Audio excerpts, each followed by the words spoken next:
nọ n'ụwa niile. Ekenekwa m unu.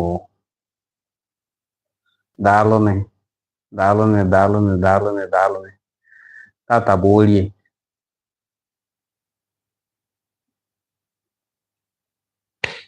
Ekenekwa m unu.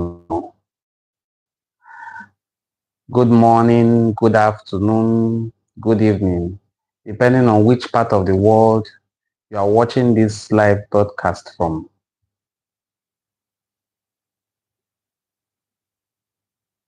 Thank you, thank you.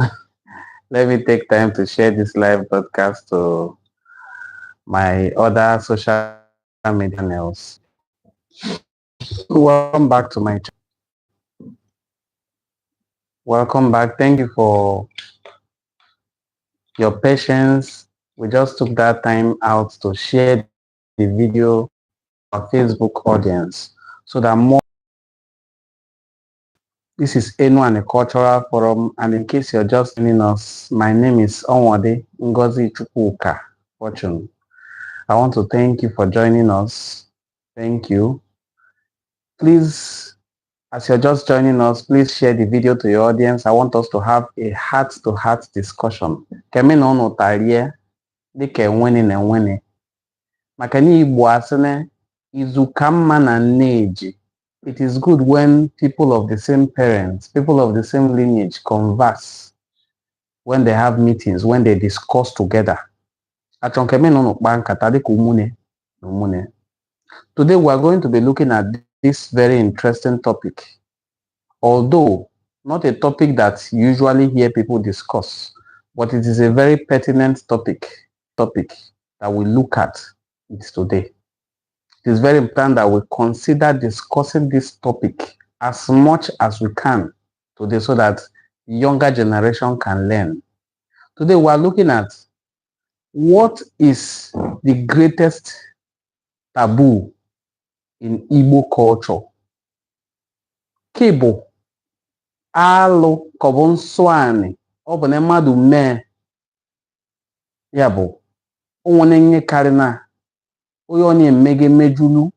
That is the highest abomination or taboo somebody can commit in Igbo culture.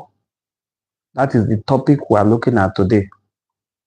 And we're going to look at so many different things that people can do. And one can say, oyenye malo, oyenye malo, oyenye malo.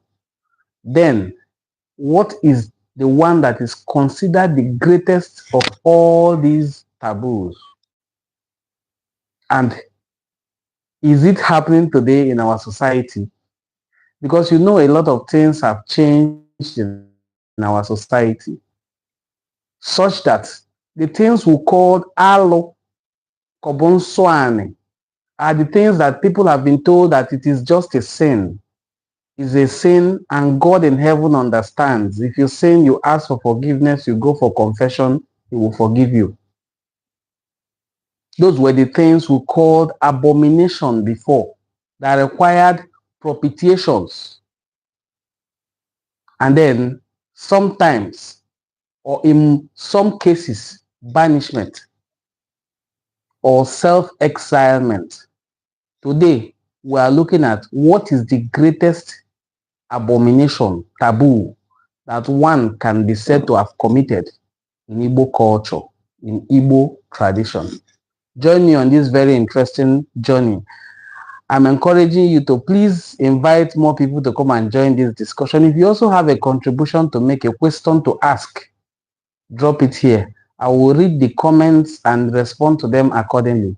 Let's look at the different kinds of abomination that people commit nowadays. Let's begin with stealing. Stealing is just considered a crime unless when the stealing leads to death. Stealing is considered a crime, not an abomination. So when somebody steals, the person is required to do restitution. The person is required to do restitution when somebody steals. The stealing that becomes alo is when somebody steals from a deity. For instance, goats, and some other livestock are used as sacrifice before a shrine. Let's say, for instance, Ogugu. Somebody went to thank Ogugu, or somebody goes in thanksgiving to Ogugu. After Ogugu must have helped the person to achieve one or two things, and goes with a goat, a sheep, or a cock. You usually go with goat, a he-goat, usually the billy goats. So we will be calling those goats Mpi Ogugu. If somebody goes with goats to thank Ogugu and leaves the goat there and goes home, and the goat starts roaming town, somebody else sees it, kills that goat and eats it, the person can be said to have committed a taboo. That is a taboo in Igbo culture. Eating what is dedicated to an idol. Something that is dedicated to an idol. The sacrifice was kept for an idol, for a deity. Then you go ahead to eat it. That one is a taboo. There are some other things that are also considered Nsọ-ani. Nsọ-ani is what you do and you have committed a crime both against the land and the deities on the land. You know, there's a land, Ani, the earth, and there are deities on Ani. So there are things that one can do and they will say the person has committed a deity against Ani. And I'm sure that is going to bring us to the topic I want us to discuss today. Mother. When blood is spilled on the ground, it is the greatest taboo, abomination that anyone can commit in Igbo culture and tradition. Onye gbu mmadụ, onye kwafu ọbala, onye gbu mmadụ ibe, like the ones you hear these days that people have guns, they will cock the gun, shoot somebody, go to somebody's house to steal. After stealing, they still have the mind to kill that person. That is the greatest abomination anybody can commit in Igboland, the greatest taboo. Nsọ-ani, because the person has done something that is against the land. Ya mezuweji akpọa Nsọ-ani. Some will say Nsọ-ana, some will say Nsọ-ala, or some will say Nsọ-ali. It all means the same thing. Nsọ-ani, igbu ọchụ, igbu ọchụ. Na mbụ, mmadụ gbuo ọchụ, ọba bu ụzọ gbagede ọsọ ọchụ. If somebody commits such taboo of spilling blood, of killing and taking another life, the person runs away, not for a day, not for 2 days or 3 days or 1 week or 1 month or 1 year. For at least 7 years.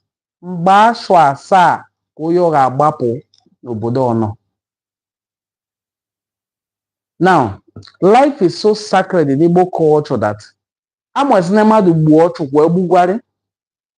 rather, there are things that can be done as a means of equal. You saw in the book Things Fall Apart by Chinua Achebe how Ikemefuna was given by the family of another clan where one of them was killed. So they gave Ikemefuna as a virgin boy to be used in replacement of this other person. So when somebody commits murder in Igbo culture, the family of that person does what is called Eboso Ocho. Thereafter, if the person decides to return, propitiation and atonement. for murder, so that the blood doesn't speak against the person. It's like when in the Holy Bible, Cain killed Abel. The first thing he did was to run away because the blood of that his brother was crying for vengeance against him. Similarly, in Igbo culture, onye gbuo ọchụ ọba gbagede ọsọ n'obodo ọ na-egbu ọchụ, because the land, the earth will be speaking against that person. Ya kwa eji kpụa Nsọ-ani, an abomination that is committed against the land and its deities. So, by this, we are establishing that murder is the greatest of all abominations that one can commit. All other abominations that are considered very grave are abominations that can lead to murder or to death. So, what is happening today in different parts of our land, Igboland, that people spill blood without recourse to its repercussions and consequences, is against Igbo culture, irrespective of what motivation the person has. Yes, we are aware that we are in a country that is suffering greatly from Igbophobia. Yes, we are aware that we are in a country that has two different constitutions, one for the Igbos and one for other people who are from other ethnic groups. Yes, it is very, very true. It is not something to debate about or feel sentimental about. They will say, you usually cry marginalization. You people usually cry that you are marginalized. You all like to have that sympathy. There's no sympathy to gain here. It is obvious truth. The other day we saw an amnesty program for people who have declared themselves as ndị egbu mmadụ. Actually, make Igbo because of this application we are making use of to communicate. So, ndị ọ bụ na-ekwerigewe na ọ bụ ndị egbu mmadụ n'obodo Nigeria. Banyala egbe n'onu, burusia mgbọ, weri mgbọ yiri akwa. Weri mgbọ yiri akwa. Ya were ya mmerụ uwe. Abụ ebia. Ndị achị obodo ọ na-ewe nọ, obodo Kaduna State, abi Katsina State. Aba kpọkọmewe, aba esowe na-negotiate, ya bụ na adọndọ, na-ekwu ọnụ, ị ga-eme nọ, ya ma menọ, ị ga-eme nọ, ya ma menọ. They were negotiating with these people who have boldly and openly declared themselves ndị egbu mmadụ. They were dressed in their attire. They came with their tools. They were given amnesty. They were negotiating with the government, even giving ultimatum, telling them, the next day you will see 10. 20, the next day 40. They were threatening ndị obodo nyano. But yesterday, we saw a verdict of the Federal High Court denying someone else whose only atrocity and crime that he is being tried for is that he made a pronouncement that is likely to instigate violence. Instigate violence. These other people that they were negotiating with were not instigating violence. They are violence personified. They are terror personified. And they were not hiding anything about it. They came fully dressed to show you that this is who they are. And the government embraced them. So that is what I meant when I said that we live in a country that has two different constitutions. One for Ndi Igbo and one for other people from other parts of Nigeria. This is the same thing that we all saw play out when Sunday Igboho was arrested. For the same reasons it was claimed that Mazen Nnamdi Kanu was arrested for. Where is Sunday Igboho today? He's a free man. Where is this Hausa man? What's his name again? El Zakzaki. Where is he today? He's a free man. And where is Nnamdi Kanu? They are not saying free him now to go. They are saying free him for medical purposes. And they said, no, we cannot free him. On the other hand, you are negotiating happily and heavily with people who have declared themselves proven ndị egbu mmadụ. Achọrọ m ịkpọ afọ anọ Igbo, mana ụnụ malụ ndị mekwu.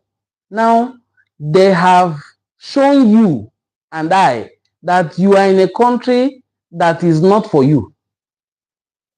Very clearly, very well demonstrated. If you used to doubt it, at least this one happened within the same week and is enough for you to learn. Because in the same week, when they were embracing this other group, saying, welcome, we know you have been doing this, please stop, we'll give you this, please stop. In the same week, they are denying somebody else who you have failed to prove after 4 years that he's involved in this thing. You have failed to let him go. And if you talk about it, some people in this platform will even tell me, no, you shouldn't be talking about it. This page is supposed to be for culture. What is culture? What is tradition? When you cannot look out for one another, when you cannot lend your voice, when you cannot use your platform. It is this person today. Tomorrow it could be you. At some point, if it was me, because I had to also spend time at the Federal Force Criminal Investigation Department, Abuja, about 7 days in detention. So how long will this persecution of Ndi Igbo continue? Remember, the topic we're talking about is the shedding of blood as one of the things I consider the greatest alo or Nsọ-ani in Igbo culture. If you're just joining us, please share this video to your audience. Invite them to come and join the discussion. This is also predicated on the fact that I have mentioned here severally, that this man they are holding in detention, Nnamdi Kanu, has severally said that he believes in a peaceful way to achieve what he is looking for. He is actually clamoring for the actualization of the sovereign state of Biafra. That is for the indigenous people of Biafra. The same thing Owazurike has done. The same thing Chukwuemeka Odumegwu also did. No difference. Difference is that the youths of nowadays, because of what they have also seen in other parts of the country, decided to take up arms without being able to prove that these youths who are the armed wing of this particular group are related to this person. You are holding him hostage. But the ones who have declared themselves boldly that we are Ndi Ebumado, we have proven it. They came with Ebuembo in the pictures circulating all over social media. And Nigerian government welcomed them, hugged them, gave them food, gave them terms, even some of them reintegrate them into the society. Some of them will join the army and navy. Come on. And you still come back to think you are in a country that is ready to embrace you as an Igbo person, or you think you are different. After all, you are not associating yourself with Ndi Igbo. You are in Lagos. No matter how much you deny it, if you don't know who you are, your enemies know who you are. And they will categorize you as such. Wabumimi, Anya Kwame. And they said, no, it's not me, it's my brother. It's not me they are talking to, it's my brother they are talking to. Oh, he's insulting us. No, it's not me. It's my father they are insulting, not me. One day, it will come to you. So, what is happening all over Igboland, whether it is from outsiders or from within, the shedding of blood is against Igbo culture. That is the best alo that one can commit in Igboland. It is so grievous that even committing the same alo against yourself is another grievous offense in Igboland. For instance, I have said that taking a life is considered alo or Nsọ-ani in Igboland. Taking a life. Taking your own life is also another Nsọ-ani, a big one. So you do not even have the right over your own life in Igbo culture. And that has been my only disagreement with the story of Igbolanding. That Ndi Igbo, because they believe that death was better than bondage, some of them decided to jump into the ocean and then die. That is not Igbo man's culture. Whoever brought out that storyline and sold it cannot sell it to a person. Because an Igbo person, before he takes his life, knows that whoever takes his life as an Igbo person is not qualified for a funeral, and as such is not qualified to live well in the afterlife. In fact, if the person had died in an established Igbo community, the person will be taken to the evil forest and dumped there. No funeral, no tears, nothing. So in Igbo culture, life is very, very sacred. That is why we have names in Igbo land like Ndokaako, Ndubuisi. All these names point to the fact that life is very sacred. Some will say na arapondo paako onyiwerie. We don't place anything second to life. Life is number one. The same way, taking a life is the number one Nsọ-ani, the number one taboo anybody can commit. The number one abomination in Igbo culture is taking another person's life. Taking life, even if it is your own life, it's my own, I will take it. Even if it is your own life, taking it is the abomination one can commit in Igbo land. So, in Igbo culture, what I consider myself as the greatest taboo is taking your life, or taking a life, or doing something that can lead to life being taken. So in everything we do, we have that understanding, that subconsciousness, that Nendo Kako, Nendo Buisi.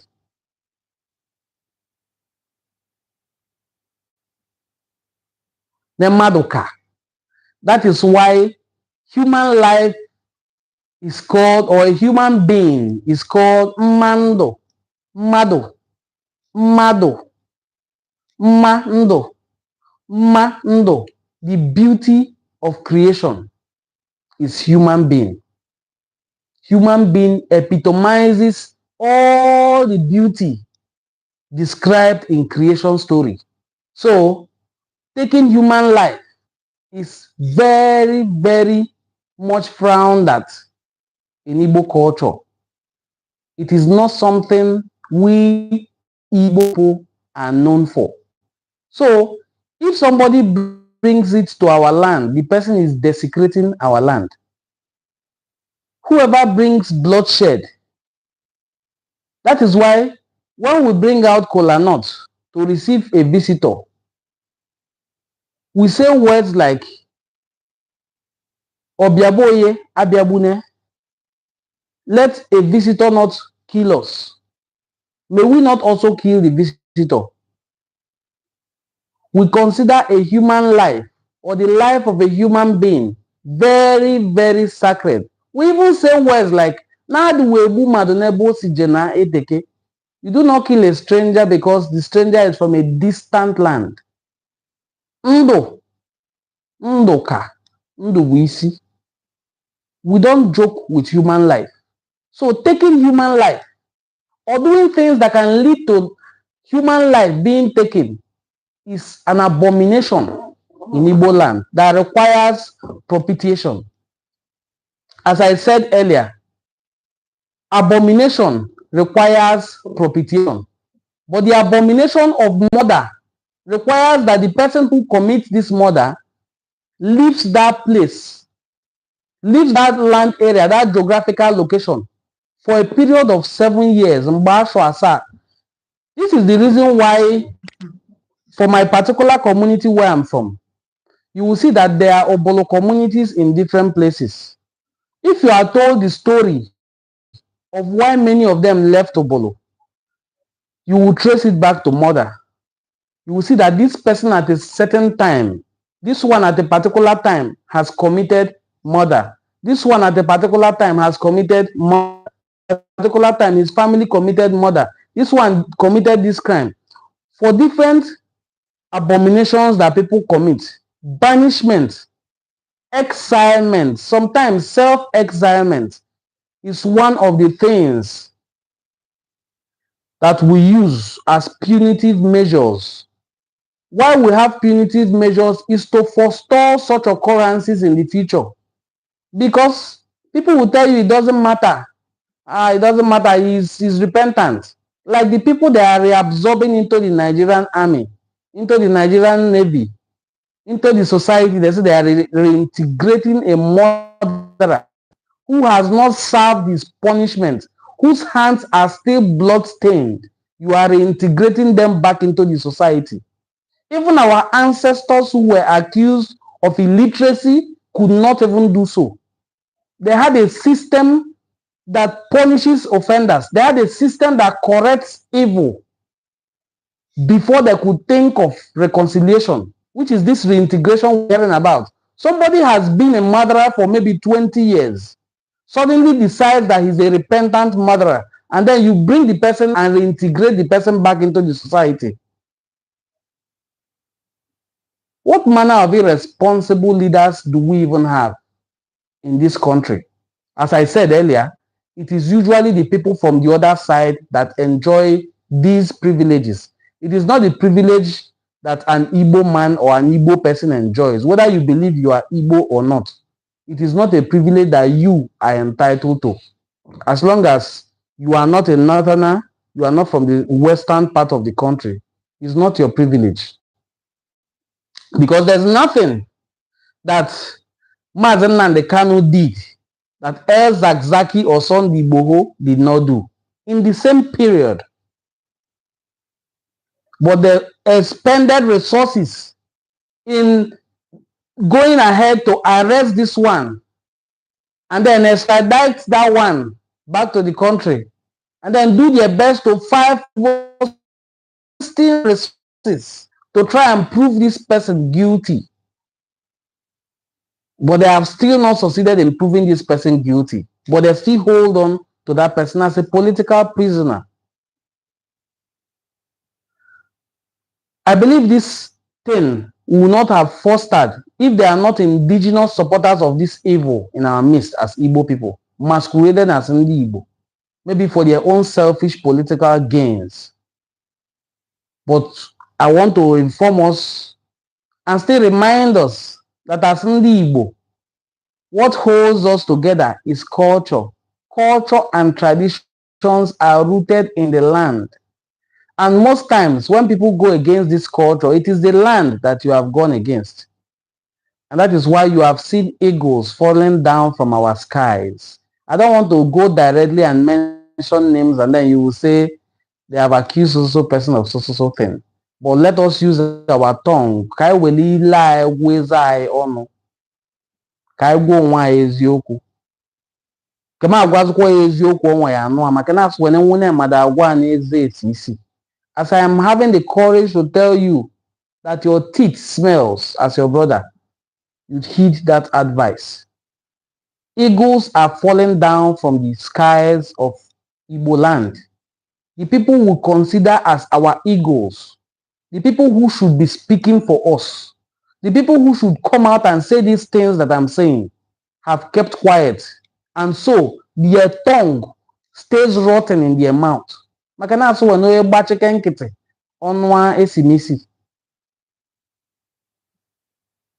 there are people whose work it is to speak for us. There are people who were duly elected as well to represent our interests, but they are all silent. You can count how many people they have done by-elections for in Igboland and check their role while we were suffering. While your brothers were suffering, what did you say? What did you do? How well did you use your platform to talk? What actions, what steps are you taking? This justice is going on in Igboland. What role are you playing? What have you said? What have you done? As somebody who is considered a voice in Igboland, as I have just few subscribers and followers, so there are people who have millions of them, and they are Ndi Igbo. There are ones whose voices are heard as musicians. When they pick up microphone, what do they sing about? So, as we are saying that the world was silent while we died during the Biafran genocide of 1967 to 1970, now that we're having the same kind of situation, what are you doing about it? What will history remember you for?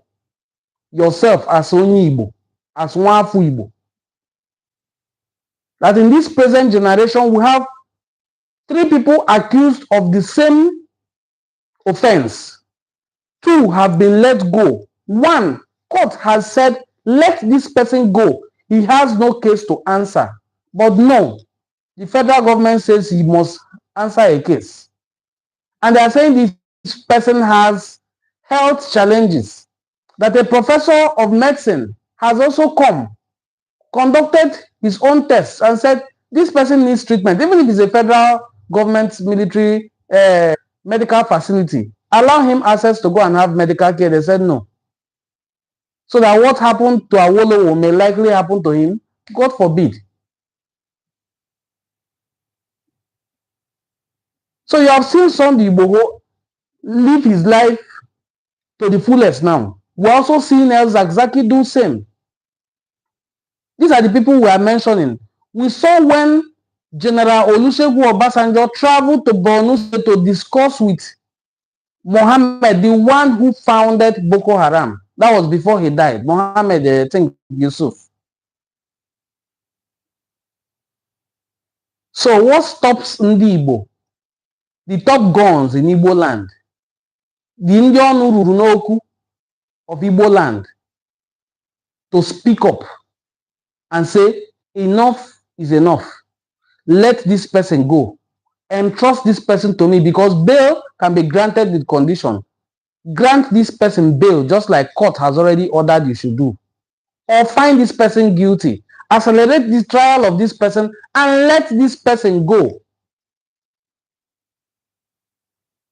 Because it is so unjust.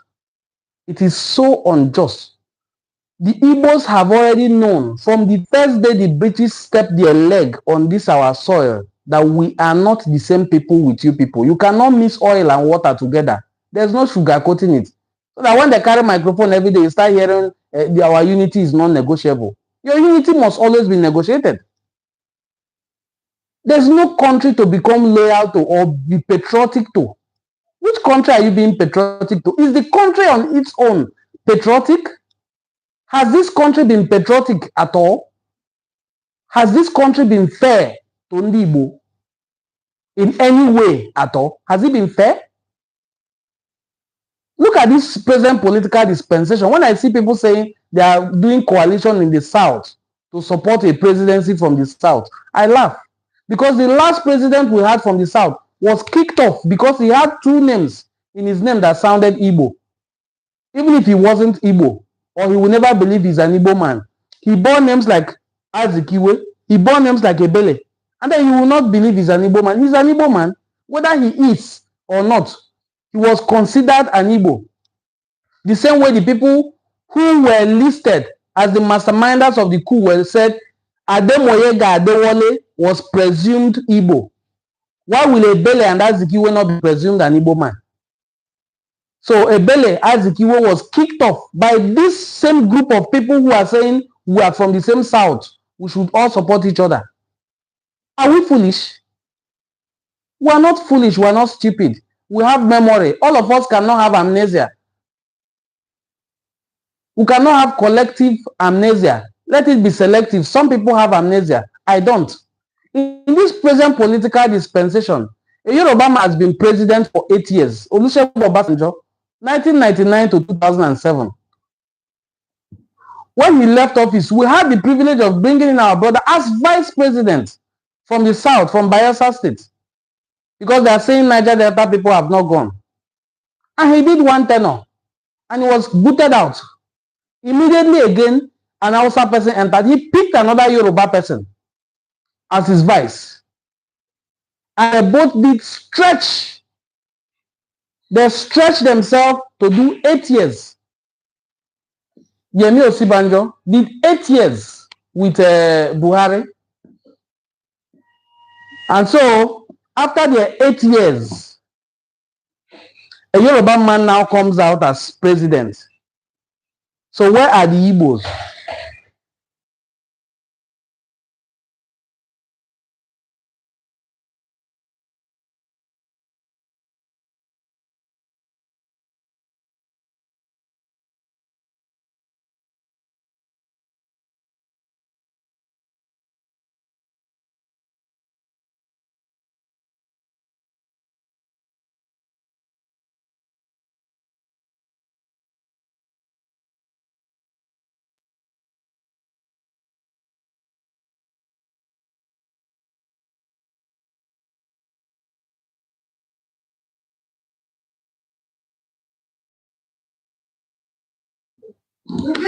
So as I was saying, a Yoruba man is now on the saddle, and he has just started, and he's saying, you know, we are from the south, we need to come together, we are brothers, so that we'll protect this our southern presidency. Do you think we are fools?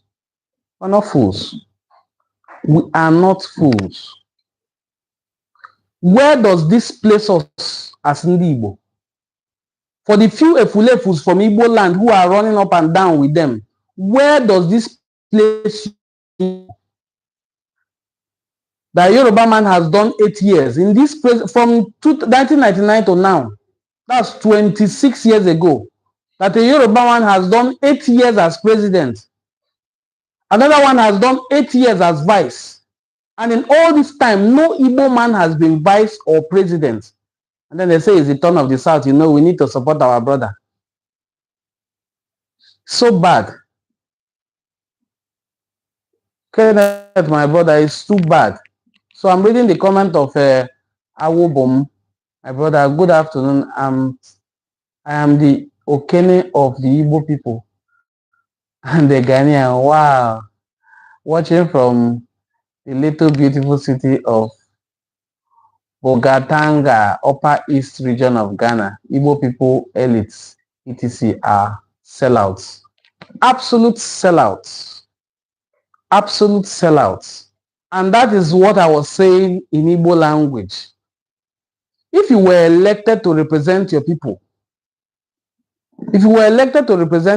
and in that time you were meant to represent them, your voice was never heard representing them well, you are an eagle that will fall off from our sky. That is how simple nature has made it. Because what you're doing is alo and Nsọ-ani.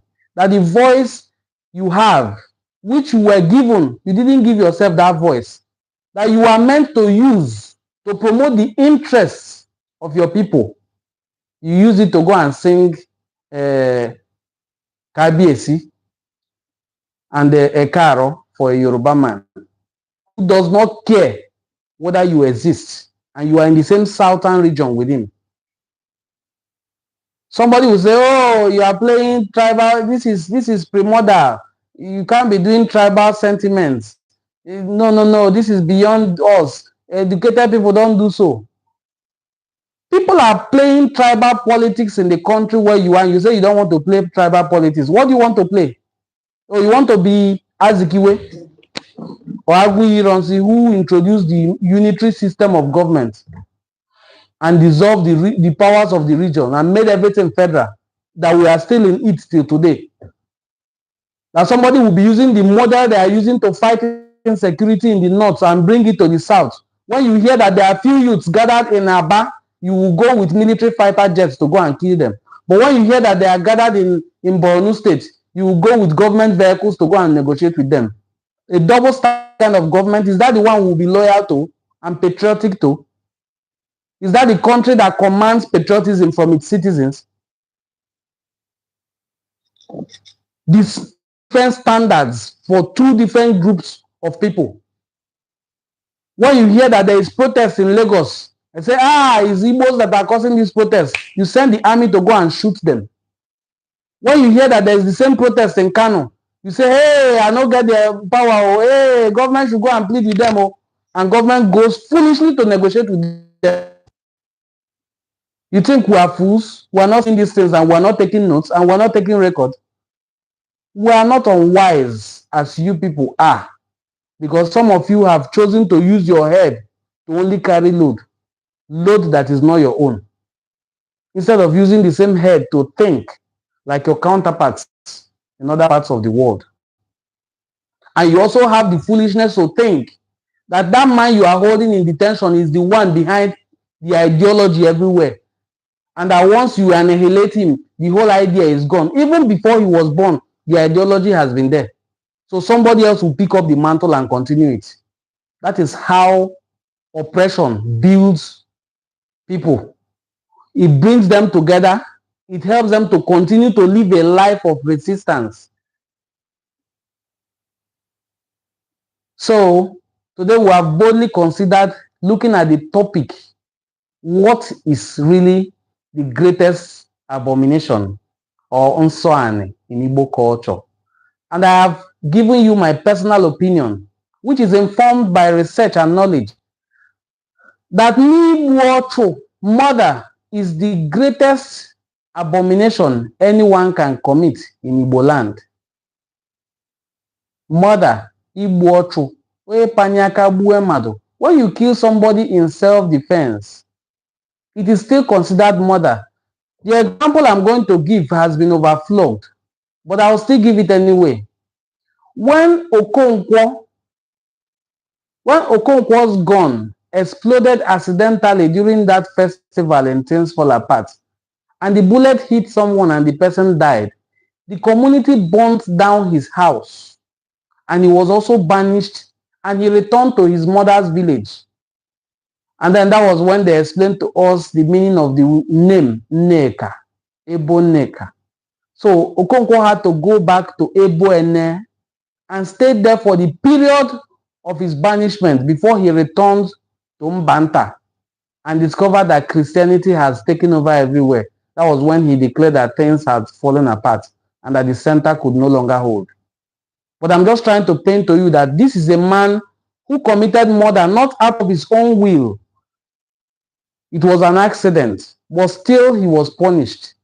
Yet today we have people who commit murder willfully, steal from somebody, kill the entire family. So you hear some kind of stories from Iyala. That particular community, you hear all kinds of stories from Iyala and other places in the state. They say unknown gunmen visited so place, wiped out the entire family because the man was suspected to be, human life. Boys never that boss or to go to Ketani or you to cherry, in my own community, I've seen a few. In fact, recently there are up to 5 boys who have run away because they are said to have beaten a man to pulp and the man later died. We also have pending cases of people who also brought out ammunition till now. Life is no longer considered sacred because the federal government has also worsened things for us as a people.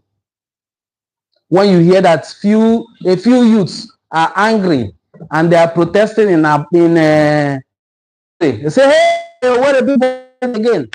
Deploy fighter jets. The federal government signs documents. The army mobilizes with full force. They name it Operation Python Dance or Egweke, exercise Egweke. Why hasn't this python danced in Sambisa Forest till now? And why hasn't this python danced in Jos and all other areas in Plateau State where there is violence? Why hasn't this python moved in southern Kaduna till today? Or why has the crocodile not smiled there? Because we also have crocodile smile. All kinds of useless military exercises that they bring up. But when you hear that there's There are bandits disturbing in Kaduna State or Katsina State. You set up amnesty program and go and welcome people with chains of bullets on their body. But when you hear the same thing happening, that not the same thing, nowhere. When you hear that people are protesting in Lagos, those protests, you go to their midst and fire canisters. And then claim that nothing happened, nobody died. And then they set up panel of inquiry, maybe that would take 6 months. The report is buried or kept in a place where it will gather dust. This is the country we have found ourselves, and the youths are continually told, you have to be patriotic, you know. It's our country, we don't have another one. The unity of Nigeria is non-negotiable. Those kind of talks. While a few individuals, the oligarchs, the intellectually and morally bankrupt few people gather together to loot the resources of that country. We are talking about this present time. It is getting worse every day. People are openly accused with evidence of wrongdoing. And the Economic and Financial Crimes Commission looks away the other way as if they are not seeing it. They don't care. This is the country they are telling you to be patriotic to. And this is a country where even my own kinsmen, my own tribesmen as Igbo will say, this one has joined them. He has started talking about oppression. Who has bewitched you that you will be oppressed? You will not have the mouth to open and talk about it. That your brother will be put in detention, held back without any conclusive trial, adjournments upon adjournments, while people who were accused of the same thing with him, who are from the other region, have even, they travel at will. What sort of country is that? Where else in this world does such country exist that commands patriotism but itself is unpatriotic? So we have looked at murder as a very heinous crime. That is, when it is committed against Anni, Ale. And Anni is the greatest deity in Igboland, is the mother of all deities.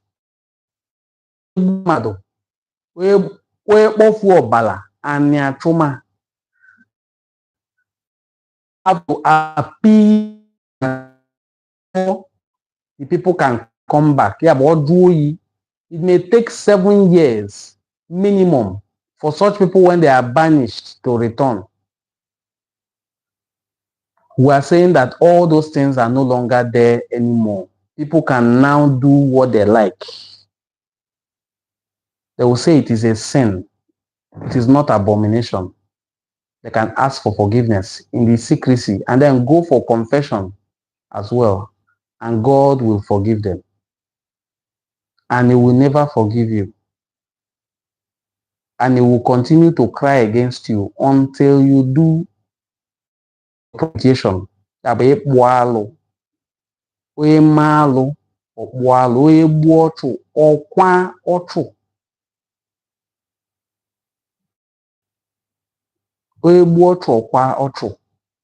on your way, as somebody who drives, somebody enters the front of your vehicle and you mistakenly hit that person and the person dies. Don't run away. You have committed murder. Only that it was not your intention. So what you do is to go and discuss with the family. If you have been involved in this and you ran away, go and look for that family, because that blood will continue to speak against you. Just like the blood that they have shared in different parts of Igboland is speaking against the government of Nigeria, and they are looking for what is happening to them.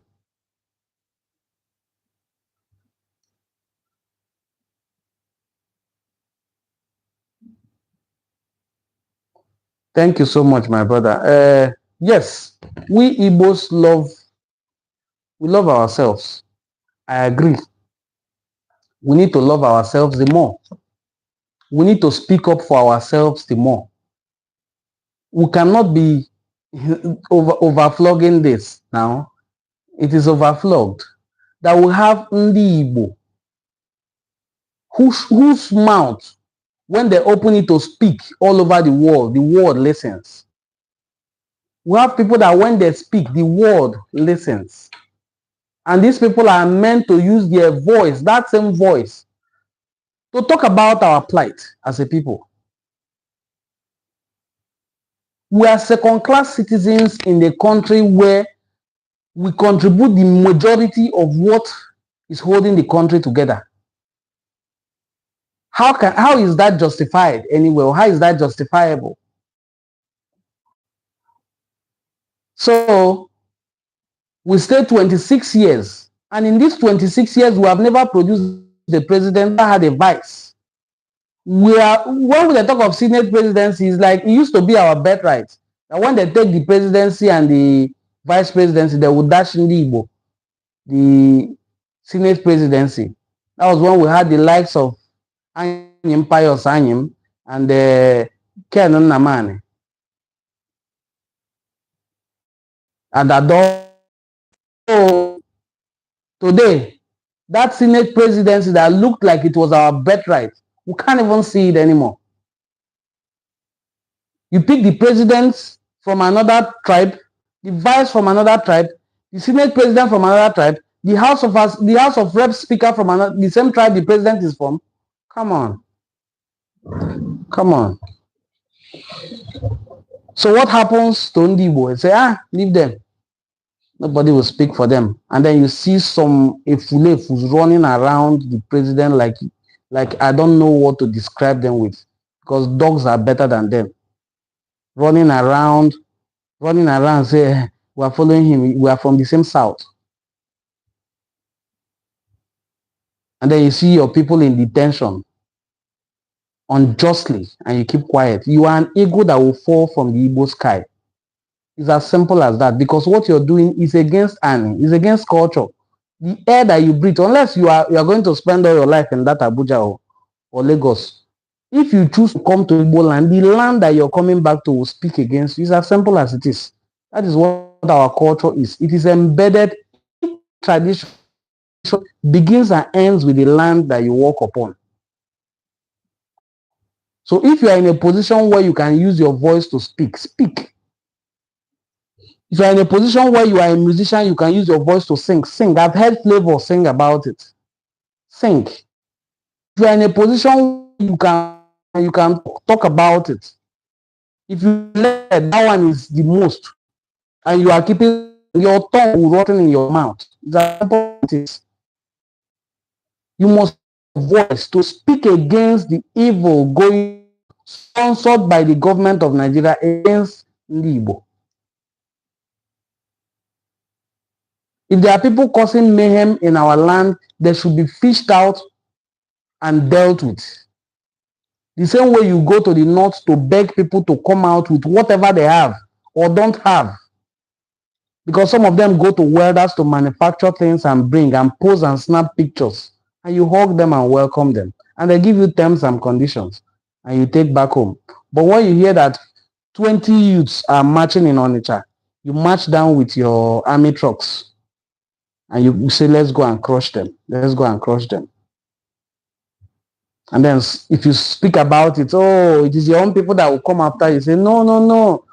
In fact, one of them recently had the guts to go to far away United States to proscribe his own people. And if you discuss, I say, no, no, no, no, no. He did the right thing. He don't support evil. What can be more evil than what the country of Nigeria, the country called Nigeria, is doing right now, or what they have continued to do? Give somebody access to a medical facility, even if it is in Nigeria. Let the person go and have medical care. They say no, no, no, no, no. They have to. They are giving the National Medical Association 8 days ultimatum to ascertain whether this person is sick. You are the one who is sick, because if you were not sick, you will allow the person to go to the hospital to find out if the person is sick. And if the person is not sick, you do the next thing. Not to say that you take 8 days to find. If the person does not make it in 8 days, what do you do? You still buy more fighter jets to go and subdue the uprising in Igboland. After over 60 years, to subdue, suppress, and maim and kill and wipe out Igbo, Nigeria has still not learned her lesson. That you cannot take out people who you did not plant. Anti-Semitism has not wiped out the Jews from the surface of the earth. The same way, Igbophobia cannot wipe out Ndi Igbo from the world map. They will remain and strong. So today we considered the topic, what is the greatest taboo in Igboland? The greatest taboo in Igboland, like I posited, based on my researched knowledge, is murder, ọchụ. Onye gbuo ọchụ, onwere nye karịna as abomination that one can commit in Igboland. Or onye menye ga-lead to mmadụ anwụ. Anything that can lead to someone losing his or her life.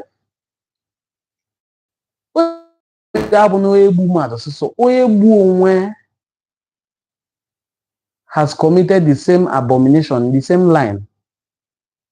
And this goes even for everybody, as long as you are an Igbo person. I cannot speak for people of other cultures.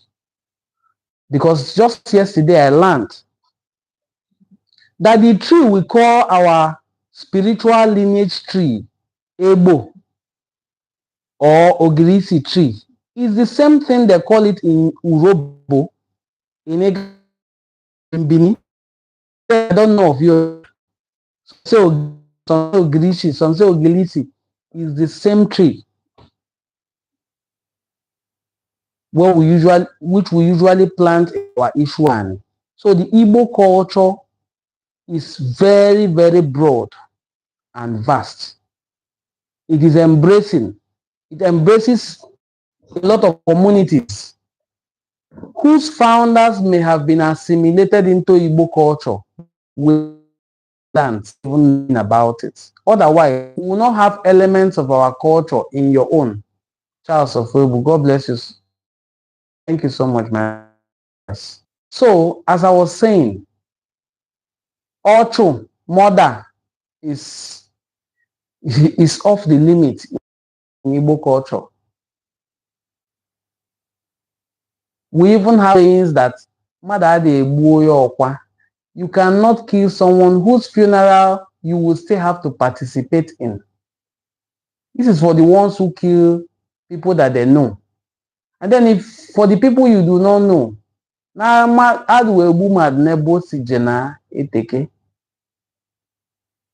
you do not kill someone because the person is from a distant land. So you are not even permitted by any means to commit murder. Even if it is the murder of your own self, which is suicide, you are not even permitted to. So man does not have the power over even his own life in Igbo culture. We have successfully spent an hour discussing this, and I'm so glad that we have had a very elaborate discussion. I would like you to please, and also destroys our houses in Lagos and every other place in Nigeria. Ifeanyi Chukwu. Okay, so my brother Ifeanyi Chukwu, that one is even a topic that I've seen the demolitions going on in where they call Mechanic Village in Lagos State. Before that demolition, you will see videos of Yoruba people crying out that Igbos have taken over their land. Igbos have taken over their land. Igbos have taken over their land. Hey, Jagaban, come to our rescue. Father of Yoruba land, come to our rescue. Igbos did not wake up from one day from Igbo land and land in Lagos State. When you hear the name Kingsley Ozumba Mbadiwe, he's an Igbo man. Oh. Kingsley Ozumba Mbadiwe was a minister who worked his life out to build Lagos. You will see pictures of him in the internet. People like Akanu Ibiam was an Igbo man. Oh. You will say, oh, he's from Akwa Ibom State. Yes, that is Eastern region. So many Igbo people dedicated their life. Thompson Aguiyi, when he was president, was an Igbo man. Oh. Most of the things you see in Lagos today were not built by Yoruba people. Oh. Festac Town, it was Yakubu Gowon that started the foundation of it. By the time he left office, by the time Gowon left office, Obasanjo, your brother, later came and continued. Most of the things you see in Lagos were not built by Yoruba people because that was the capital of Nigeria. Everybody moved to the capital. The same way Abuja is now the capital and everybody is moving to Abuja. I've not seen Hausa people saying they have taken over our land. Abuja belongs to Hausa people. Hey, Yoruba, Igbo, run away. It is only in Lagos that you see such madness. In such a dungeon that I will not even bother to live 1 month there. Because I wonder how the people who live there cope in such a chaotic environment. And you hear every day from people whose roofs are brown. Go back to your place. Go back to your place. Go back to your place. As if Lagos is the capital of Ondo State, is the capital of Kwara State, is the capital of Osun State, is the capital of, Lagos is now the capital of Ekiti State and Ondo State and Ogun State. Every Yoruba person from Oyo State, all of them womb in Lagos. And they say, Igbos have taken over our land. We are Monile. We are the owner of this place. Go back to your place. You go back to your place as well. Go back to your Ekiti State. Yes. And you from Ogun State, go back to Ogun State. You, the other one from Osun, go back to Osogbo. Go and pay your house rent 30,000 naira. You that is also from Ibadan, go back to your brown roof republic and stay. Lagos is not your state. Lagos was the capital of Nigeria. So everybody is qualified to live in Lagos until they dismantle Lagos. Everybody has rights to stay in Lagos. If they tell you Lagos is a no man's land, swallow it. Don't argue. Until they dismantle Lagos, we can now talk of it as being a Yoruba land. How will they dismantle Lagos? If IGP is still in Nigeria with its headquarters in Lagos, they should relocate back to the Niger Delta region. Go back to the communities where you have your facilities. If you have facility in Imo State, go and build your headquarters in Owerri. Shell cannot be drilling oil in Igboland in Port Harcourt, and they are playing Shell Cup in Lagos, a football tournament. Shell Cup should be played in Port Harcourt, not in Lagos. So if you're saying they should go back to their place, dismantle the things you have that does not belong to you. You cannot have people working in MP authority, and there are no port authorities in Calabar. There are no port authorities in Escravos and Warri. There are no port authorities in Onitsha. I heard one lame, useless excuse that people are saying that the water that came to Onitsha is not so big to carry a ship. So which ship docked in Marina at Calabar to bring the white man into this region? Which ship docked in Abo to meet with Obiosai when the missionaries came? If you cannot bring a mother vessel to Onitsha, bring a daughter vessel to Onitsha. We are not stupid. If you think the water is too shallow, dredge it. Bring daughter vessels to Onitsha if you cannot bring mother vessels. So if you're telling us that because why they have not built seaports in Onitsha, in Anambra, is because the water is not so big, you are just dumb. We are not that dumb as well. So you can enjoy your stupidity by yourself and not try to bring it close to us. People can enter the Atlantic Ocean from Escravos in Warri. So why are there no seaports in Warri that are functioning effectively? Somebody has to import something from abroad. It will dock in Lagos. They will clear it. The Apapa Wharf will clear it. The road leading to the place will be jam-packed. The person will spend all his resources to clear it. Before it gets to Onitsha, the prices will triple. And then they are building the economy of Lagos. And then you tell them to go back to their place. You go back to your own state as well. Go back to Osun State. Go to Osogbo. Your rent there may not be more than 50,000 naira a year because it's a bush. Go back to Ekiti State too as well. Then after Ekiti State, some of you can go back to your state, where the only city we will mention there that we know is Ibadan. After Ibadan, I don't know any other place in your state. Maybe Ile-Ife. Maybe that one is Osun State. Go back to your own states too. Go back to your states. Don't just be telling Igbos, go back to your place. Igbos, go back to your place. If the Igbos exit Lagos, it will be empty. And the southeast can never be empty. Enugu is not the capital of the southeast. Owerri is not the capital of the southeast. Asaba is not. Port Harcourt is not the capital of the southeast. Calabar is not the capital of the southeast. Uyo is not the capital of the southeast. Or Igboland. Let me not be saying south.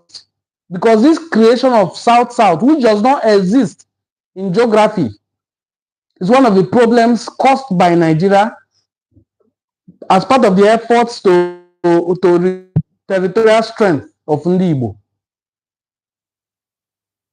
Onitsha Awka is not the capital of the southeast, but I know you have heard of these places before.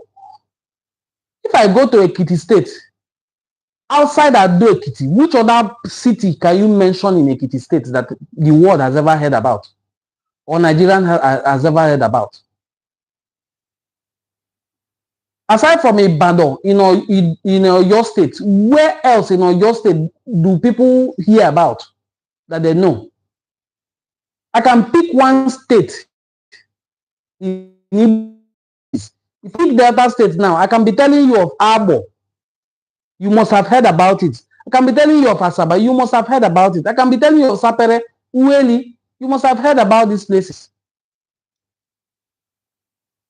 On the other hand, you from Osun State, aside from Osogbo, which may not even be better than Abo, where else is in Osun State?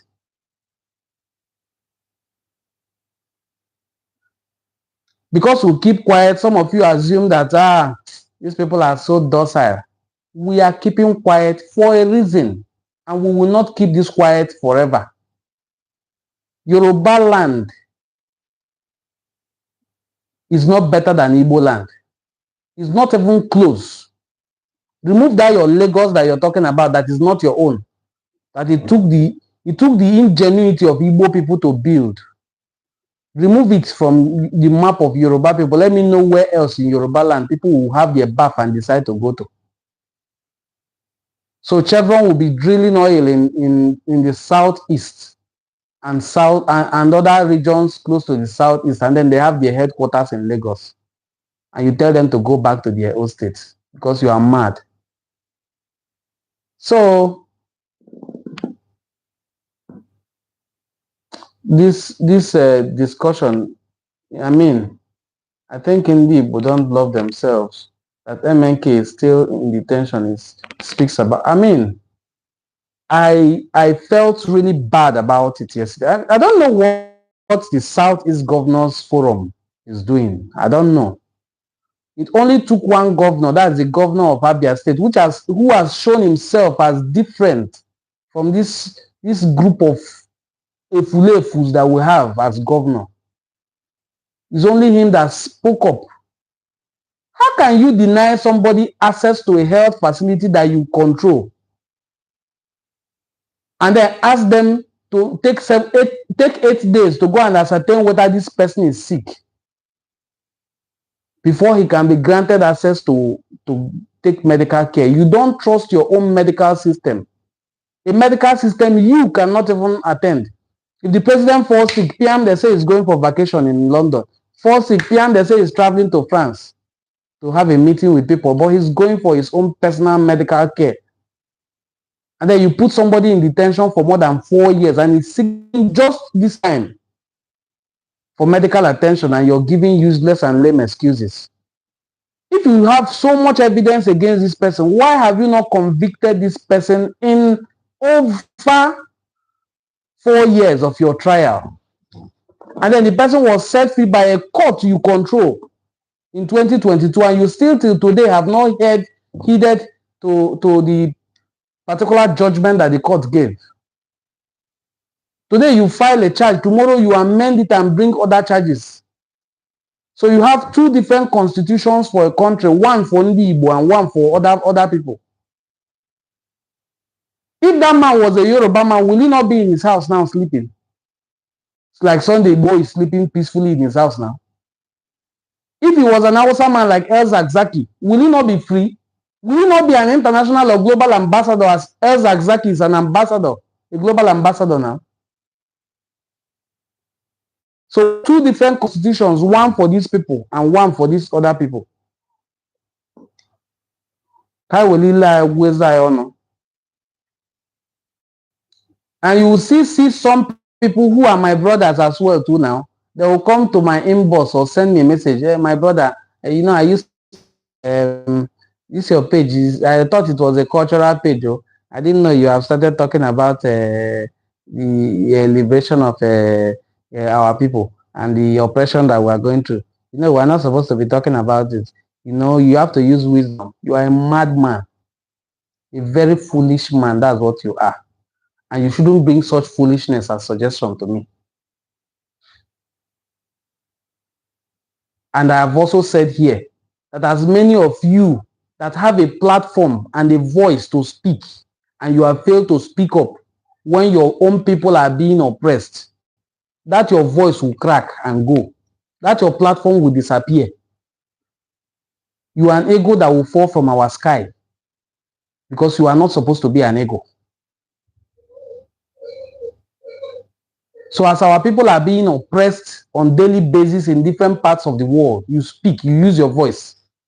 That was why I shared the video of Councillor Onuoha, who represents Debbie in the United Kingdom. You have to watch the video of Councillor Onuoha and see what he has been doing, the marvelous job he has been doing.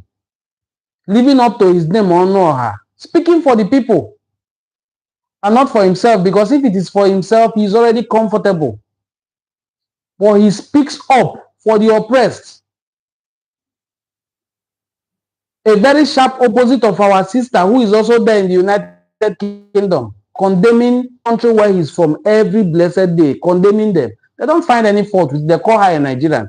If that woman was an Igbo woman, that woman in UK, that is every day making mouths, every day condemning Nigeria, if that woman was an Igbo woman, oh, I pity her. By now, she wouldn't be there. I doubt. Say, Nigerian born, nobody labels her a Yoruba woman. If that woman was an Igbo woman, you see the difference. Very clear difference if she was an Igbo woman. So, my brothers and sisters, let us all, anywhere you find yourself as an Igbo person, make a difference. Make a difference. Make a difference. So that's it, my brother. If I do back for me, Yala, you find yourself in Abo. From Abo, you find yourself in the Atlantic Ocean, outside the country already. It connects you to Braz. From Braz, you are out already. So somebody telling you that because the water body in the southeast is very small. Some of you don't think the water body in the southeast, it's not very big. You cannot take a big vessel. You are a fool. There are different kinds of vessel. If a mother vessel docks in Lagos, since you believe the water in Lagos is bigger than the water in Escravos, no problem. Let that mother vessel dock in Lagos. Let the daughter vessels take our goods down to us in Onitsha, in Oguta, in Port Harcourt, in Braz, Nembe, that is around. Let them take to Bayelsa. Let the ones going to Escravos go to Warri. Let the port in Lagos be decentralized, and see if our people will not come to do business, and see if your people from that hamlets in Yoruba land, if they will not be running to Onitsha to come and buy things, the same way our people are going to Lagos to buy things. Those people from your hamlet inside the Ekiti state will be running to Onitsha to come and buy something and go back, because you cannot do business. It's not something, it's not, you cannot get it by open eye. is something you learn. So the kind of business you are clamoring that Igbos have taken away from you, you cannot do it. It's as simple as that. It is not even every Igbo person that can do it.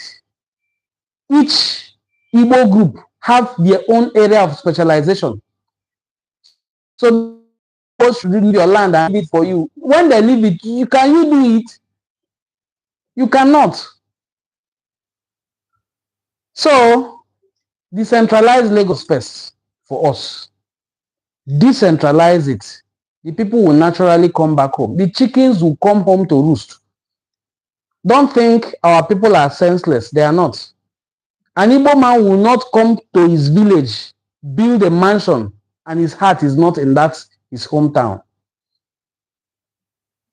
Stop sponsoring insecurity in Igboland as well. Stop sponsoring insecurity in Igboland, because if you wanted peace in Igboland, that principle you are applying in Jos, in Plateau State, that principle you are applying in Kano State, that principle you are applying in Katsina State, that principle you are applying in Kaduna State, bring it to Abia State, bring it to Anambra State, take it to Imo State, and see if peace will not return to Igboland. That way you hug criminals and collect their guns and give them money and empower them and reintegrate them into the society. Some of them into the army, some of them into the navy. Go and do the same thing in Anambra State. Do the same thing in Imo State and see. Let's see how many of our youths will be angry again or carry ammunition to go and fight, to say they are fighting the country, or they are fighting, or release. In fact, even do the simple thing. Release their leader. Because that's what a lot of them have asked you to do. You are not holding him justly. You have not convicted him. So you have been awaiting trial with this person for 4 years. That is crazy. That is the height of injustice. And you think you're doing him alone. The world is also... When you are told that no, don't about this at all. You know, we're Igbos. So let's talk about that one. That's the country we have found ourselves. Where you will see somebody whose name is, let's start with Ifeanyi Chukwu, or Ife Chukwude, or Nwa Chukwu, and he will tell you, no, I'm not Igbo, although our language is similar to Igbo. Why is your language not similar to those people that you are claiming you are from? Some of them will say they are from Benin. Why is your language not similar to Benin? We have a group that is from Owo in Yoruba land, and they are in Enuani here with us. Their language is similar to Owo. Why is your language not similar to Benin, but you are from Benin? Your language left the people you came from. It's not similar with them, but it's similar with the Igbos.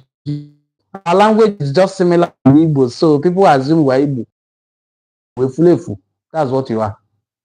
Fulefu of the highest order. Your language is not similar to the people that you claim to have come from, but it's similar to the people you say you are not related to. Oh, our ancestors, when they came here, they met a few people and then they did intermarriage. Before you know it, they now lost their language. They lost their language. One, they lost the name of the community, because the names are usually Igbo names. They lost the name of the community. Two, they lost their staff of authority. They started using Ofo to lead. Three, it was that wife that they married that taught them all these things, to lose their culture. Because you cannot use your head to think who is instigating you against your own self. Because it is self-hatred. That your name is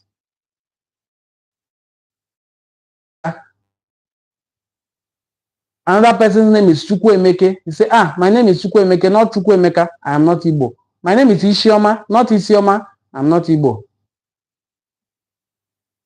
So you see plenty of such things around here, because I am from Delta State. We are the Igbos in Delta State. So you see a lot of people whose clamor, whose major fight now is against the creation of Anioma State. They say, you can give us Anioma State, but please don't take it to the southeast. They don't want to be Igbo. People whose parents suffered from the discriminations that followed the Civil War have told their children, you are not Igbo, please, Anytime they ask you whether you are Igbo, you are not Igbo. They asked a girl I watched on TikTok the other time, where are you from? What is your tribe? She said River State. He said, we have been on a live radio program and they asked somebody, where are you from? He said, he's from Abo and he's not Igbo. Nobody has asked him. He's just explaining. He introduces himself and he says he's not Igbo. What is your name? He will use an English name. He said his name is Felix. So we had to ask him, what is your Abo name? He said his Abo name is Oseyim. Oseyim. That he is not an Igbo person. That's his Benin name. You find these people who are hating their own self. They are at war against themselves. Not against any other person, but their own self. They don't want to be ever associated with their tribe because somebody has fabricated a propaganda against their own people and told them, please, oh, don't ever accept. Okay, babe, that's true. Of course, it will come to an end. It will not continue like that. This man will one day wake up and find himself in Anioma State, a part of the southeastern region. Then he will now be telling them, I'm from Anioma State. He will no longer say, I'm not Igbo anymore, because that is what they are fighting against. We are not taking away the fact that we have stranger elements in our midst, but they are the ones telling people that they are strangers. We never one day mention that people are strangers. They are the ones who will tell people, hey, come on, we know we are strangers now in this place. We are strangers. We are not from there originally. We just started living with them. When your ancestors came, some of them were running away from a very angry monarch who is from Yoruba land, who came and forcefully took over their land and started leading them. Some of them ran away and sought asylum among our ancestors. Our ancestors welcomed your fathers, gave them shelter, gave them food, assimilated them into our midst. Why am I saying they assimilated them? I'm saying they assimilated them because I know that if I forbid AD as an Obolo person, all these groups of people making noise also forbid AD.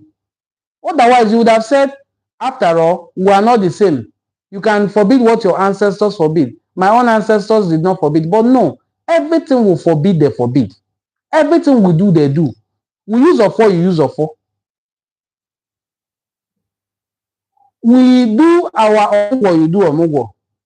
I Beugu on 8th day. Ye Beugu on 8th day.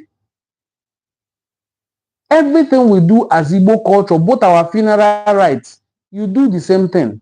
You come out to say, we are not Igbos. You know, my name is Nwachuku, but I am not an Igbo man. Why are you adding the clause? You should have just told us your name and allow us to do the maths.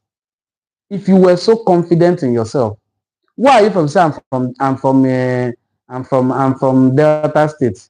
You close as about, but you know we are not Igbos. Who are you fooling? And for how long are you hoping to fool yourself and these people? Even when you don't know who you are, your enemies know who you are. The Nigerian government that carved you into this region know who you are. From beginning, we had ourselves being called Western Igbos. Because the cars were merged, they will say Eka Igbos. We had Midwestern Igbos. We had Bender Igbos.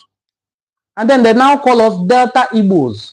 But now that we are at the verge of having our own state, you see them saying, we are Delta Igbos now, but now that we have our own new identity, we now call it Anioma. Anioma is a community in Western Igboland. It is in my hometown. It is a... So whether Denis Osadebe took his inspiration from Anioma to form Anioma, I don't know, because I am not in his epoch. But let me tell you what the Anioma means. It simply means Aniocha. We have Aniocha. I'm from Aniocha. I'm from Aniocha South. We have Aniocha in Anambra. The A means Aniocha.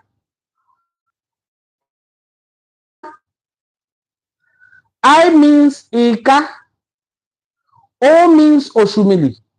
Then the MUA is just to add it up so that it can. So somebody can come from this place called Anioma and he says, we are Anioma people. No, we are Anioma people. We are not Igbos. Video of the Obi of Idumujono, His Royal Majesty Obi Charles Anyase Chukwuwike. How can I say such name? Obi Anyase Chukwuwike, and you say he is not an Igbo man? The man wrote a book in 2007 explaining how his ancestors migrated from Uri to found the community you now call Idumujono. Look at the name, Idumuje Ono. Ono means the same thing. I'm from Obolo Ono. So you can't have such Igbo names as names of communities and you still come out to fool yourself that you are not Igbo. I saw videos of certain young people denying their identity, especially people from this side, and those are our brothers from River State, who do not know how the River State came about. They do not know that in order for General Yakubu Gowon to reduce the territorial strength of the Igbo people, he said he will create the core states. He created Calabar, Cross River States, Calabar. He created River States. All these were parts of Eastern region. And the areas he feels had natural resources. Today, what has happened? I know that if General Yakubu Gowon had known that there was such enormous deposit of natural gas in Imo State, the parts that he carved out to River State, that is the Ebema part, would have been more. He would have carved the whole of Imo State to form River State. Today, Imo State has the highest deposit of natural gas in the whole of Africa. You can fact check that. In the whole of Africa, Imo State has the highest deposit of natural gas. If that general had seen that, he would have carved it into River State, so that you have somebody from Ebema in River State saying that he is not an Igbo man, but he speaks the same language, practices the same culture, bears the same community name with those in the Ebema in Imo State, and they share boundary, common boundary. So you have been programmed to hate yourself from onset, to speak against yourself, to discriminate against yourself, to fight yourselves, to pay flight ticket and travel from Nigeria to World Igbo Congress and tell the world, especially those in America, that your brothers and sisters, Bundi Oshi, Bundi Ebumado. So that if tomorrow an Igbo person enters document to travel to such country, and when you speak, somebody says, no, we are Igbo people, you know, we are not Northerners, we speak the truth. You have to speak the truth. What truth is greater than this injustice that Nigeria has meted on Igbo? That one of your brothers is fighting for your liberation as a people. And the country could have said, no, come sit down, let's negotiate. You are fighting for this cannot happen, okay? It is your fundamental right, but it cannot happen. I said, no, arrange fighter jets, deploy some to Abia, deploy some to Enugu State, deploy some to Abakaleke, deploy some to every part of Igbo land is militarized. If you travel from here, I'm in Asaba, if you travel from Asaba to Port Harcourt, the number of military checkpoints you will pass from the time you leave the head bridge to when you enter River State, you will shake your head. You will not meet such number of checkpoints if you face Asaba to Lagos. That distance, you will not see that number of checkpoints. What are these checkpoints for? Who are they checking? It's just so sad.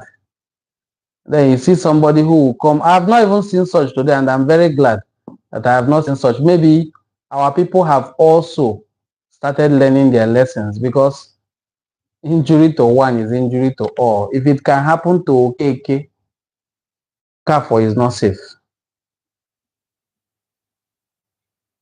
Personally, myself also had my experiences. I've told you, I've had the privilege of being detained. It's a privilege, I should say, because I also had my experiences from there of being detained at FCID, Abuja, on frivolous allegations. The person didn't arrest me from Asaba, didn't arrest me from Zone 5 in Benin, which is the regional head, went all the way to Abuja. And I was kidnapped from Asaba and taken to Abuja.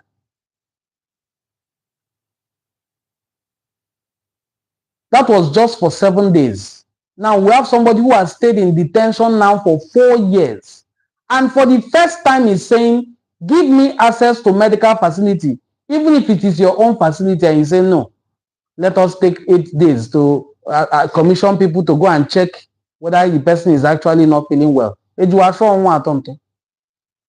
So if something happens to his enemy now, and there is uprising, you start mobilizing for another war against the same people, all in a bid to see how you can, whatever excuse you can muster to subdue these people.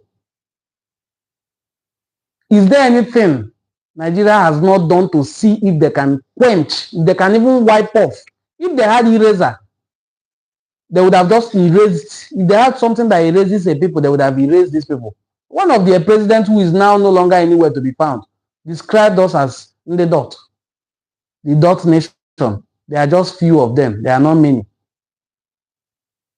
That few of us is greater than the many of you.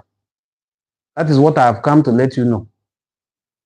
So those rants coming from Southwest, especially in Lagos, that you people should go back to your place. I'm first telling you, our brother from Ekiti State, to go back to your own Ado Ekiti. Because if I remove Ado Ekiti, which is like a village, Ado Ekiti is not better than Ogwashuku. And that Ado Ekiti is the only place in Ekiti State that is worthy of mention. You who is from Osun State, I say go back to Osogbo or Ile-Ife. And if I remove these places, there is no other place in Osun State again that is worthy of mention. You that is from Kwara State, go back to Ilorin, where you are dragging with the people that came with Usman Dan Fodio. And that today they are no longer even calling it fully a Yoruba. You that is from Ogun State, go back to Abeokuta. And Abeokuta is not better than Abo or Kigwe. None of all these places that I've mentioned is better than Aba. Aba is not the capital of Abia State. And you open your mouth and tell the Igbos, go back to your place. The people that have made your place what it is, say go back to your village, go back to your bush. Who is really from a bush between the two of us? We or your people? Because the roofs in your place are already brown and old. You can hardly find any new building except the ones in Lagos. And Lagos is not where you are from. You know you are not from Lagos State. You know Lagos State is a place where people came from different places and then they peopled it. Such that till today, the Edos, the Benis are laying claim that they are the ones who founded Lagos. That they sent their son to go and rule over Eko. So, what we are saying is this. What is good for Adamu is also good for Nweke. What is good for Adeyemi is also good for Chukwuka. That same way you send people to go and negotiate with criminals that have shown to you that they are criminals. And send people back home to come and negotiate peace in Igboland. You are the one sponsoring that chaos in Igboland. If you are not the one sponsoring chaos in Igboland, that formula you are using to beg criminals who come with their full regalia of weapons to you to give you conditions while you send your military to go and kill unarmed civilians in the southeast. Use that same formula, bring it down home to the southeast, and see if there will not be peace in Igboland. And you know what it means when there is peace in Igboland. You know the kind of progress it will bring. That was why even after fighting the civil war, you could not in any way rehabilitate or reintegrate or do any sort of thing at all that is human to make the Igbos have a sense of belonging in Nigeria again. You didn't do that. Now I'm expecting you to do so in a peace situation. When you, after 3 years of actively fighting people and killing them in their numbers, you did nothing in terms of reintegrating them back into the country. How am I now expecting you to do so when you feel them to another war?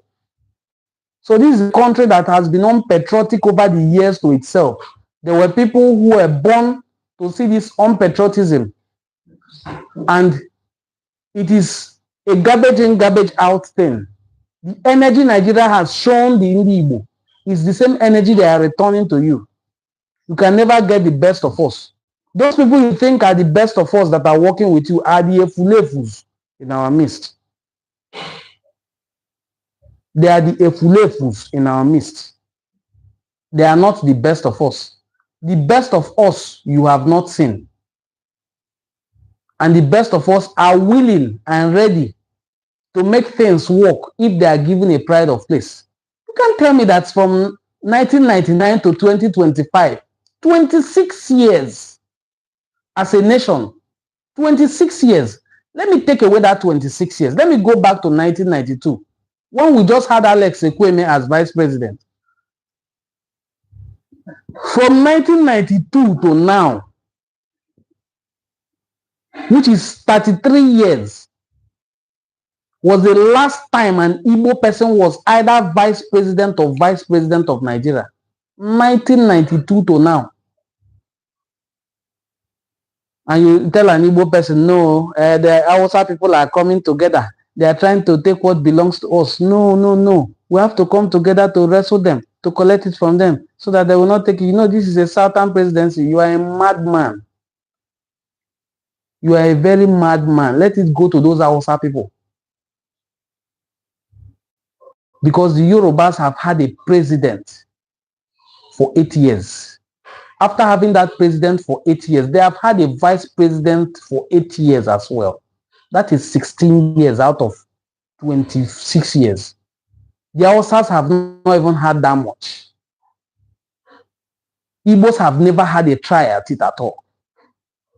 They will tell you an Igbo man cannot be president. The one who deceived himself as an Igbo man organized the confab in 2014, and the reports were given to him to say, restructure this country. Let's know if it is the structure that is disturbing us. They gave him the recommendations. He kept it under his wardrobe to gather dust and continued drinking his kai kai. Today I hear he's parading himself that he wants to go for presidency again.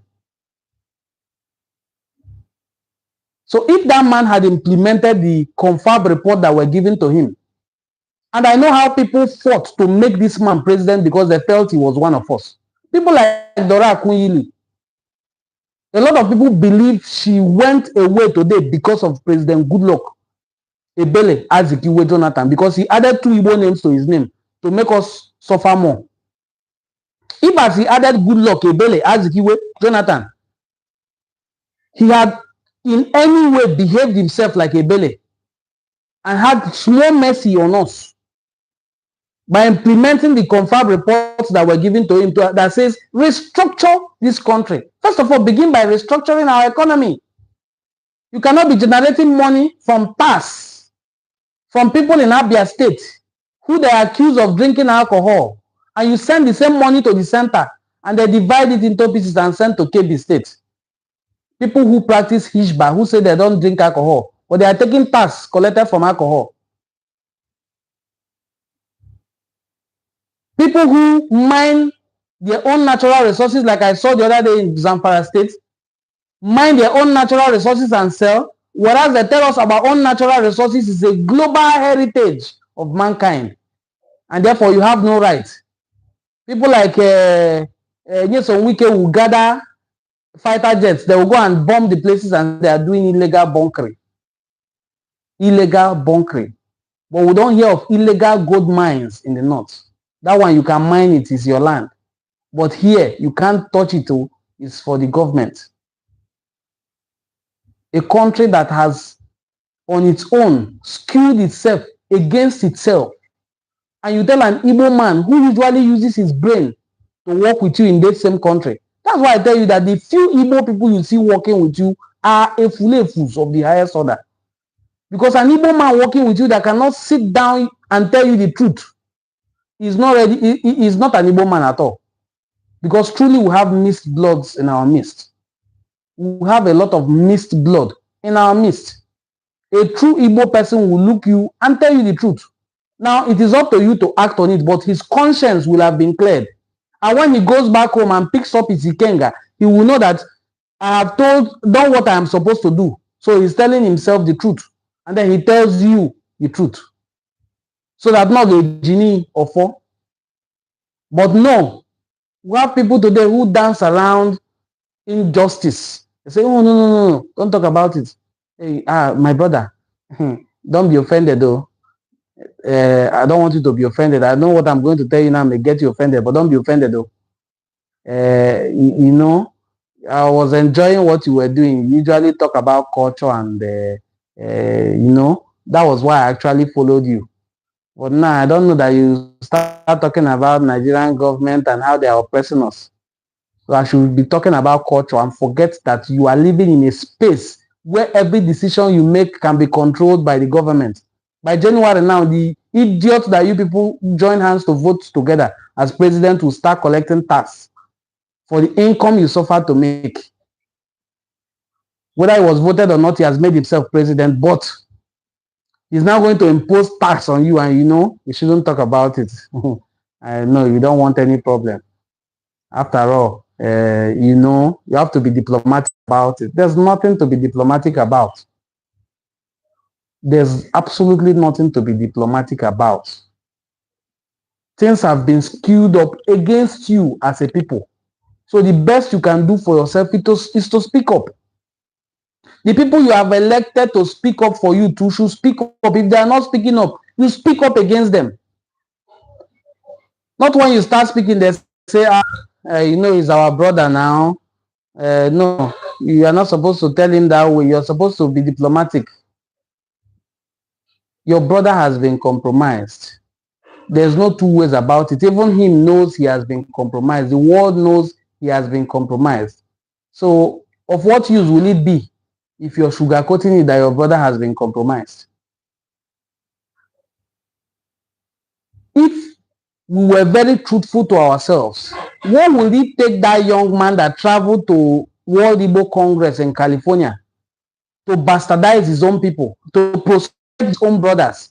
What would it take him to tell the federal government to please, the same thing, the same koboko you used to flog Adamu and Awudu in the north, use it to also flog Adeleye or Adeyemi, and then you can bring it to Chukwuemeka. Not that you go to the north, you hug Mustafa, hug Ismaila. When you get to the west, you will look for Yinka, hug him. And then when you come to the east, you will look for weapons to attack unarmed civilians in the southeast. And those who you hear by any stroke of rumor that they are armed, that means the place should be wiped off the face of the earth. But you have not wiped off Sambisa Forest since we started hearing of the atrocities happening there. And you say we are in the same nation. Our unity is not negotiable. Nobody should talk about it. No. It's not negotiable. One of the only fault I saw in our sister Dora Akunyili, that when she stands up to speak, you say, just like the president has said, our unity is not negotiable. Unity is negotiable. anything good in this world must always be negotiated. Life, there's everything good in life has to be negotiated. You can't force people into it because you will never get the best out of it. So I want to thank every single person who joined this live broadcast. In case you are not a subscriber to this channel, use this opportunity to subscribe. My name is Onwade Ngozi Chukwuka Fortune, and this is Enuani Cultural Forum, where we promote the rich cultural heritage of the Igbo people. You can also find us on other social media platforms. Watch our videos, share our articles, call people to come and join this forum. Invite people to subscribe to this platform, because every weekend like this is how we discuss, we bring up a topic and we tear it down. And we are unstoppable. We're also fearless. We have also been here for a while, time tested. Thank you so much for how you have been a very strong part of this broadcast today, and please share this video. What happens to our videos is this.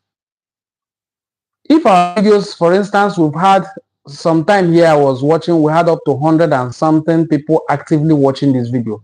Imagine if we had 100 shares. You are simply telling the algorithm that this video is very valuable. That is why I shared it. This video is valuable. That is why I watched it. This video is valuable. That is why I also clicked like. I'm seeing just 11 likes. I know it's more than this, but we can do more than this. Give us a thumbs up.